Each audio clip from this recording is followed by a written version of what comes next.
ফিরে এলাম বিরতির পর। ইসরায়েলের দূতকে দেখেই তেলে বেগুনে জ্বললেন রাশিয়ার দূত। নিরাপত্তা পরিষদে রাশিয়ার প্রশ্ন, ইসরায়েল কেন পরমাণু নিষ্ক্রিয়করণ চুক্তি মানছে না এবং ইসরায়েল ওই চুক্তি মানবে আশা রাশিয়ার। ইরানি পরমাণু অস্ত্র ধ্বংসে হামলা, নিজেদের ডজন ডজন পরমাণু অস্ত্র নিয়ে নীরব কেন ইসরায়েল? ইসরায়েল কেন পরমাণু চুক্তি মানছে না? নিরাপত্তা পরিষদে এবার রাশিয়ার প্রশ্ন। এবার ইসরায়েল ওই চুক্তি মানবে আশা করছে রাশিয়া।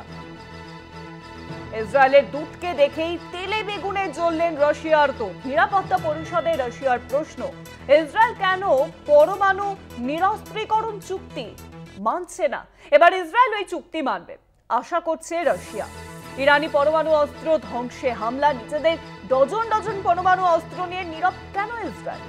আমরা দেখেছি যে ইরান ইসরায়েলের যুদ্ধ যেভাবে অব্যাহত ছিল, কার্যত মার্কিন প্রেসিডেন্ট ডোনাল্ড ট্রাম্প তিনি গতকাল আমরা দেখেছি যে তার আগের দিন রাত থেকে বারংবার যুদ্ধবিরতির কথা ঘোষণা করে নিজের সোশ্যাল মিডিয়া প্ল্যাটফর্ম ট্রুথে পোস্ট করেন এবং তারপরেই আমরা দেখি যে যুদ্ধবিরতির কথা কার্যত কেউই মান্যতা করলো না ইরান ইসরায়েল, এবং কার্যত এবার ইসরায়েলের দূতকে দেখেই তেলে বেগুনে জ্বললেন রাশিয়ার দূত। আর এই বিষয়ে আরো জানাবেন এখন নিউজরুম থেকে সঙ্গে রয়েছেন আমাদের পলিটিক্যাল এডিটর আশিস চট্টোপাধ্যায়। আশিস, তা ইসরায়েলের দূতকে দেখেই তেলে বেগুনে জ্বললেন রাশিয়ার দূত কেন? রাষ্ট্রপুঞ্জের নিরাপত্তা পরিষদের বৈঠক হয়েছে।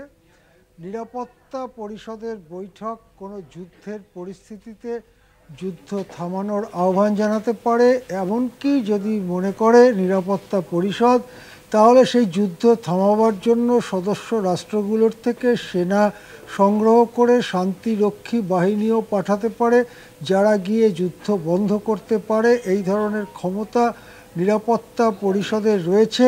সুতরাং নিরাপত্তা পরিষদের বৈঠক এই ইরান ইসরায়েল সংঘাতের সময় খুবই গুরুত্বপূর্ণ। যদিও শেষ পর্যন্ত এই বৈঠক যখন চলল তখন তার আগে যুদ্ধ বিরতি ঘোষণা করে দিয়েছিলেন ট্রাম্প।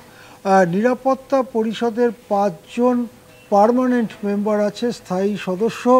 তারা হচ্ছে 5 পরমাণু শক্তিধর দেশ: রাশিয়া, আমেরিকা, ফ্রান্স, ব্রিটেন এবং চীন। এছাড়া 10 জন মেম্বার এখানে আসেন, তারা ঘুরিয়ে ফিরিয়ে আসেন। যখন আসেন কিছুদিন থেকে তারা জায়গা খালি করলে অন্য দেশ আসেন। এখন সেরকম বাকি 10টি দেশ রয়েছে: Algeria, Guyana, Republic of Korea, Sierra Leone, Slovenia, Denmark, Greece, Pakistan, Panama এবং সোমালিয়া। এই নিয়ে মোট 15 সদস্যের নিরাপত্তা পরিষদ, তার বৈঠক হচ্ছিল। সেখানে ইসরায়েলের প্রতিনিধিকে ডাকা হয়েছিল।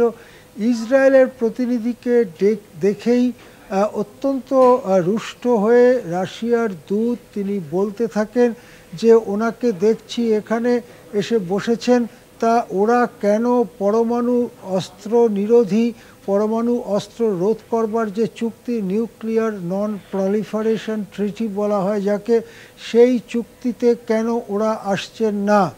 আমরা সকলেই জানি যে ইরান পরমাণু অস্ত্র তৈরি করতে পারে। এই অভিযোগ তুলে ইরানের ওপরে হামলা চালিয়েছিল ইসরায়েল এবং আমেরিকা। কিন্তু ইসরায়েলের নিজের কাছে যে অনেকগুলি পরমাণু অস্ত্র রয়েছে, সেই কথাটা কেন আলোচনার মধ্যে আসছে না? রাশিয়ার দূত একথা স্পষ্ট বলেন যে এর পরে আশা করা যায় ইসরায়েল এনপিটি বা নিউক্লিয়ার নন প্রলিফারেশন ট্রিটিতে স্বাক্ষর করবে এবং তাদের দেশও এই যে ইন্সপেকশন করা হয়, পরিদর্শন করা হয় পরমাণু অস্ত্রের ব্যাপারে, সেই পরিদর্শনের আওতায় আসবে, একথা বলেন রাশিয়ার দূত। এখন এর আগেই আমরা দেখেছি যে চীন, রাশিয়া, ভারত সহ অনেকগুলি দেশের যে গোষ্ঠী, ব্রিক্স গোষ্ঠী, তারা স্পষ্ট বলে দিয়েছে মধ্যপ্রাচ্যে কোনো দেশের কাছেই পরমাণু বোমা থাকা উচিত নয়। এই কথা বলবার পরেই নিরাপত্তা পরিষদে যে কথা রাশিয়ার দূত বললেন, তাতে স্পষ্ট হচ্ছে যে ইসরায়েলের কাছে যে পরমাণু অস্ত্র রয়েছে, যা দিয়ে সে তার চারপাশের সমস্ত দেশগুলোকে ভীতি প্রদর্শন করে, সেই পরমাণু অস্ত্র একেবারে বড়সড়ভাবে প্রশ্নের সামনে এসে দাঁড়ালো। এখন ইসরায়েল বলতে পারে আমরা এনপিটিতে সই করব না, আমরা আমাদের দেশে কোনো পরিদর্শন করতে দেব না। তাহলে সেই কথার সূত্র ধরে ইরানও একই কথা বলতে পারে যে ইসরায়েল যদি পরিদর্শন না করে, ইসরায়েল যদি এনপিটিতে সই না করে, তাহলে আমরাই বা কেন এনপিটি মানতে চাইব।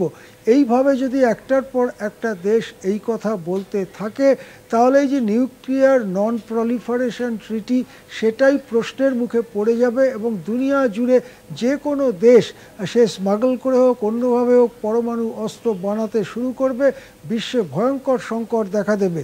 সেই জন্য ইসরায়েলের উপরে চাপ তৈরি করা হচ্ছে যাতে ইসরায়েল তারাও এই চুক্তিতে সই করেন এবং তাদের দেশে পরিদর্শন করতে অ্যালাউ করেন পরিদর্শকদের। যদি ইসরায়েল না করে, সেটাও একটা কিন্তু ইরানের পক্ষে সুযোগ তৈরি হবে।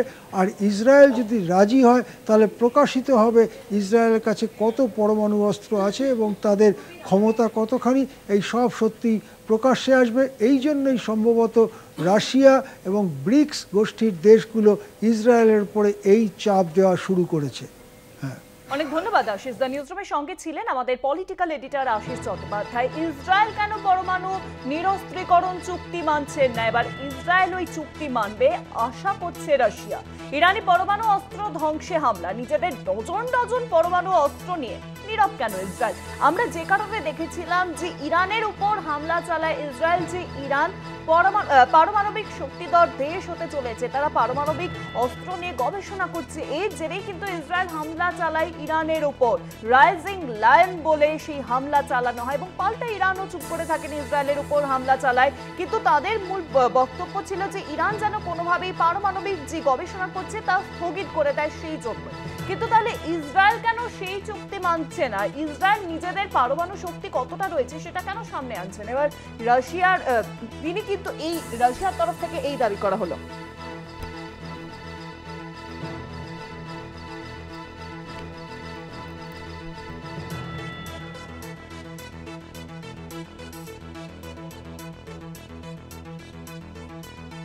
ইসরায়েলের দূতকে দেখেই তেলে বেগুনে জ্বললেন রাশিয়ার দূত। নিরাপত্তা পরিষদে রাশিয়ার প্রশ্ন, ইসরায়েল কেন পরমাণু নিরস্ত্রীকরণ চুক্তি মানছে না? এবার ইসরায়েল ওই চুক্তি মানবে আশা করছে রাশিয়া। ইরানি পরমাণু অস্ত্র ধ্বংসে হামলা, নিজেদের ডজন ডজন পরমাণু অস্ত্র নিয়ে নীরব কেন ইসরায়েল?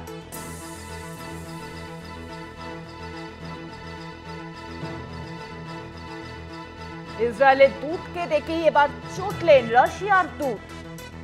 ইসরায়েল কেন পরমাণু নিরস্ত্রীকরণ চুক্তি মানছে না?